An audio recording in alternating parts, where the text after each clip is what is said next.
of the night. Get extra loud for Jesse James.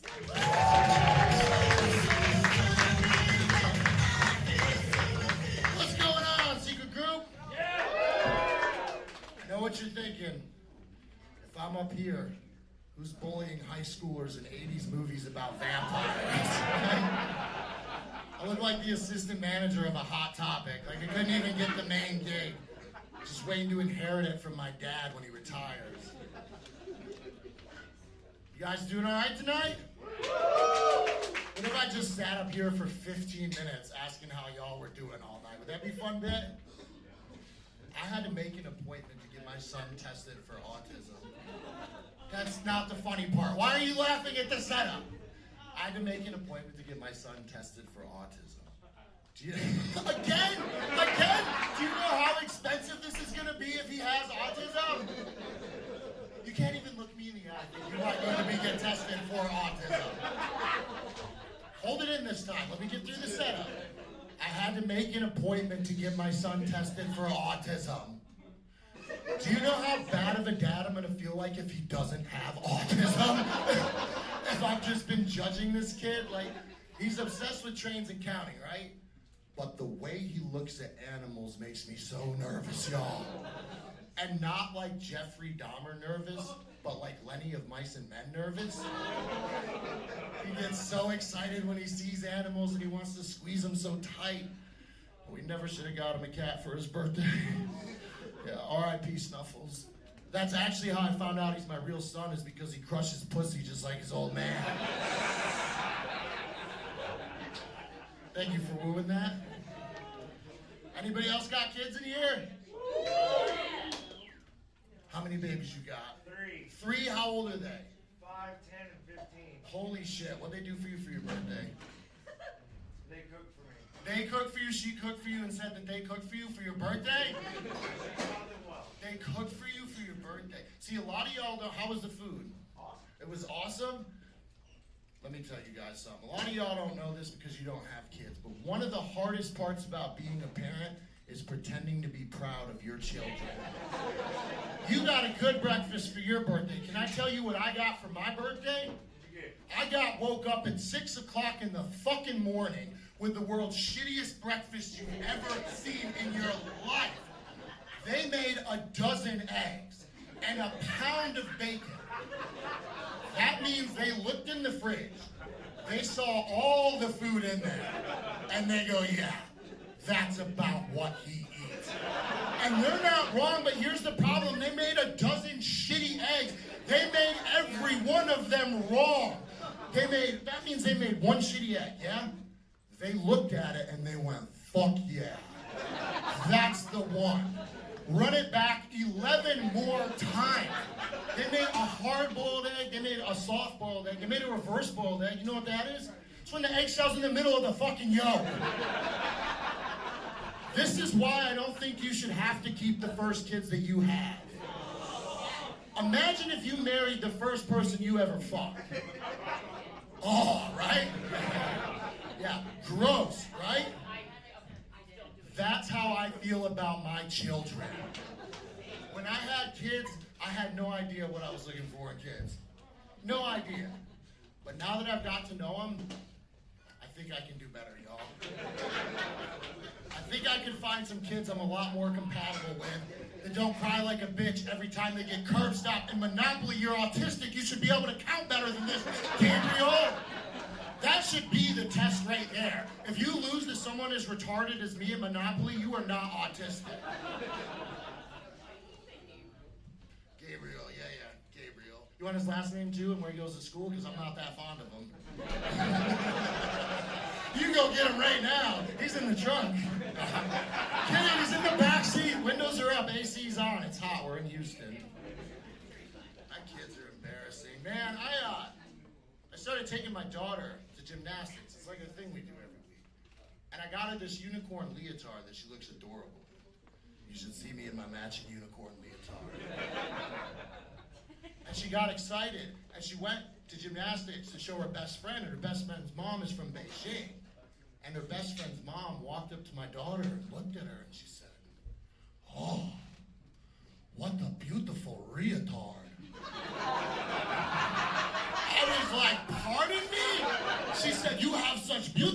reatard. I said, ma'am, if you think that reatard's beautiful, you should see her mother. She's the prettiest reatard you have ever met in your entire life.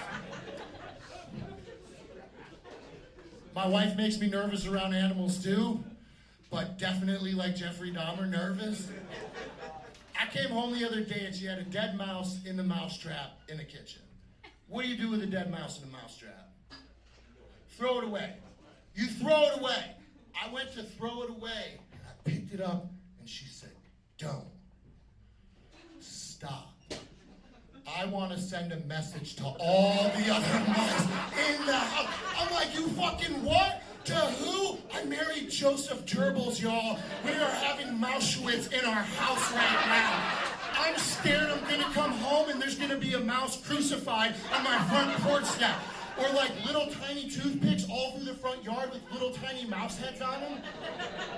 Or what if I go home and she's got one locked up in the shower with a little 9-volt tied to his little tiny mouse nipples?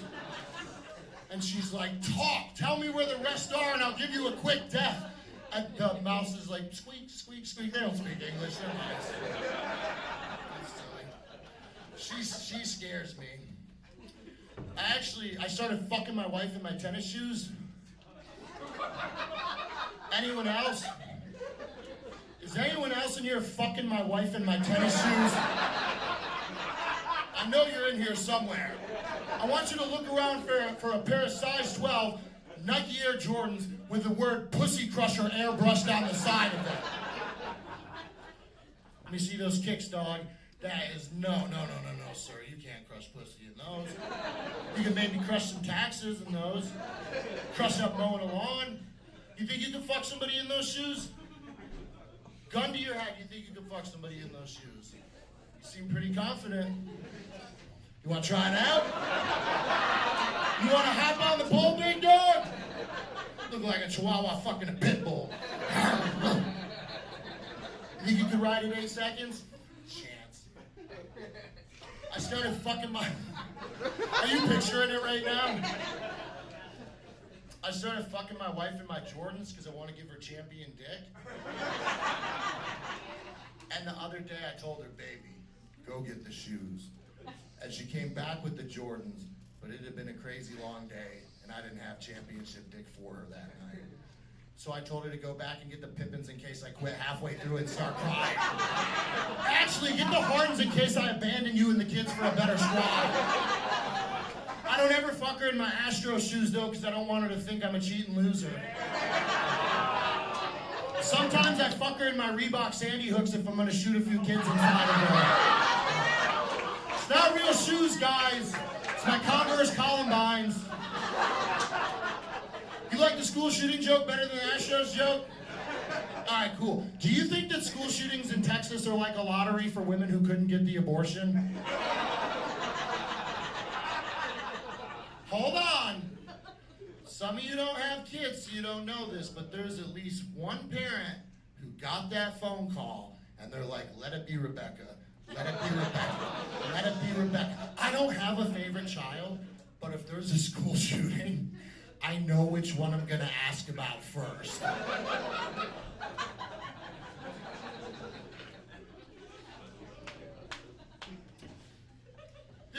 This isn't a joke, it's just something that's been bothering me lately, which I guess is what a joke is. But anyways, listen. Have any of you ever gone swimming in a public pool like the YMCA or a community center? They have this like box on the wall that you can dry your clothes in. It's like a little machine, and you open the lid up, and you put your wet bathing suit in there, and you close the lid, and you hold it. And it starts to spin your shorts dry. Have you guys ever seen this thing? You hold it, and it starts to spin your shorts dry. And you have to keep holding it down so the lid doesn't come up. And it keeps going faster and faster and faster and faster until finally the life leaves from its body. And that's what I imagine choking somebody to death feels like.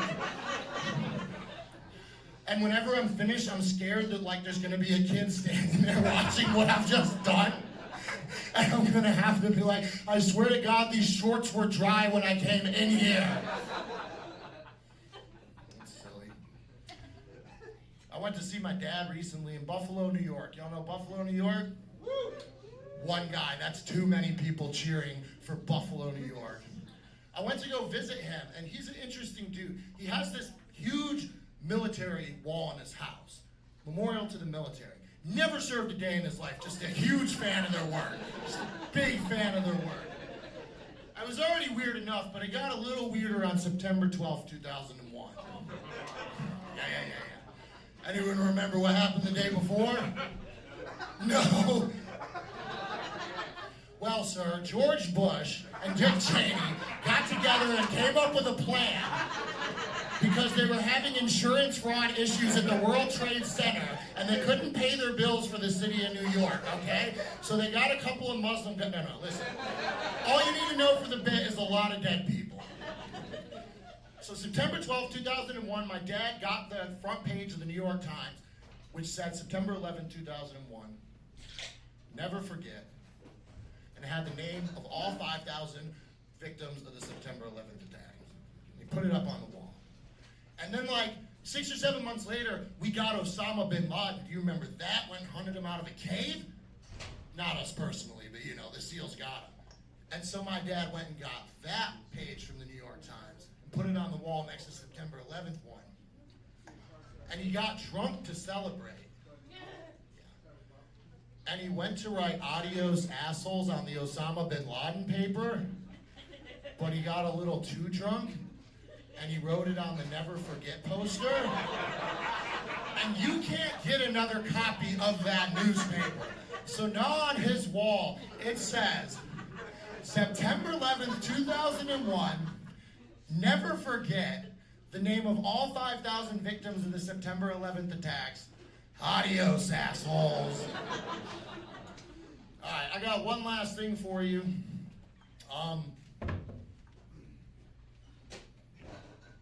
It was just putting the stool back. There was no more jokes. That was the one last thing for you. No, I have a quick story I want to do before I get off the stage. Okay, so does anybody know where Friendswood, Texas is? Yeah. Fuck Friendswood, Texas. Let me tell you why. When I was brand new to comedy, I had a comedy show in Friendswood, Texas. And I was super nervous. And I did what anybody who's nervous does. I drank a fifth of Jack Daniels, and I took 7 Xanax. And I got behind the wheel of my boss's Hyundai Elantra. And I drove to Friendswood, and I called my buddy to ask where the show was, and he said it was in some bar off of some street in Friendswood. But I was so fucked up, I thought he said barn. So I just found this random barn on some country road in Friendswood.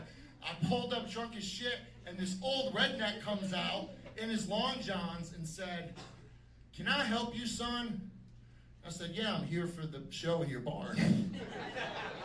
He said, "The only show you're gonna see is me showing you this 45 if you don't get the fuck off my property right now." And I panicked, and I threw the car in gear, and I slammed the gas, but I forgot to put it in reverse. Right into the side of his barn. And then I panicked, and I did find reverse, and I burned out. And I made it about a mile up the street before I saw blue lights flashing. And I was so fucked up, my first thought was, I wonder where they're going. Somebody's in a lot of trouble, and I'd hate to be that idiot right now. So he got closer to me, and I didn't see anywhere to pull over, so I just sped up. And then he sped up, and he got on the side of me, and he told me to roll my window down. So I roll my window down, and he goes, "Pull that car over." And in that moment, I forgot that I myself was not also a Texas state trooper. I thought he was asking me to help him pull over the other car about a mile ahead of us. So I go pull that car over, and he goes, "Pull that fucking car over right now." And I gave him a thumbs up. And I hit the four-way flashers, and I punched the gas, and I said, "Yeehaw, let's get him, boys." And me and this cop drove 110 miles an hour up and down Friendswood, running every red light, and I don't remember calling for backup. But I must have. because about 7 more blue flashing lights came in my rearview mirror, and I thought, wait till we get a hold of this crazy son of a bitch. His life is over. After I looked up from my rear view back through the windshield, I couldn't find the guy we were chasing. I didn't know until I watched the footage in court later. The reason I couldn't find the guy we were chasing is he was never there in the first place. It was just me driving 110 miles an hour through Friendswood, screaming, "Yee-haw, let's get him, boys." So finally he gets away, and I'm like, well, us officers have to pull over and regroup. Figure out how we're gonna get this madman off the streets. So we regroup, I pull over, the cop comes out of his car, gun drawn, tells me to get the fuck out of the car. I'm like, calm down, Jerry, he got away. It happens. We'll get him next time. And he goes, get the fuck out of the car and go sit on the hood of my cruiser. And I hop out, and I was kind of drunk, so I did this like Jackie Gleason 2-step dance over to his cruiser, and I hit the spin. And I was in my gym shorts, and I hopped up on his hood in my gym shorts, but because of the fabric, I just kind of slid off onto the ground. And he came over to me, and he goes, have you been drinking tonight? And I was like, no, sir, and I'd never lie to you. But I did take 7 Xanax, so I might have forgot anything after that. And he goes, son, you're under arrest for drinking and driving. I go, me? He goes, you. I go, I was the bad guy the whole time? He goes, you were the bad guy the whole time. I gave him a thumbs up, and I said, we got him, boys! Guys, I've been Jesse James. Are you ready for your headliner, the King of Skate? Well, give it up for your host one more time.